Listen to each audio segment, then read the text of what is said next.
আমার মুসলমান ভাইয়েরা, আসসালামু আলাইকুম। বিষয়টা হইল, হিন্দু মানুষের মুসলমানরা গালি গালাজ পারে, মনে দুঃখ লাগে না। যখন মুসলমানে হিন্দু মানুষের গালি গালাজ পারে তখন মনে বহুত দুঃখ লাগে। এর কারণটা হইল, আমাকে মুসলমানের ভিতরে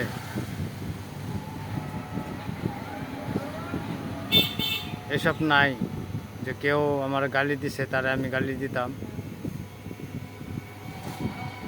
আমরা নবীর উম্মত, নবীর আদর্শের মতন থাকতাম।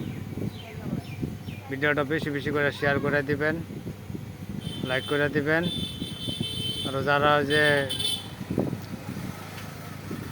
কথা রিপ্লাই করে, এই রিপ্লাইটা বন্ধ করে দিবেন। খুদা হাফিজ।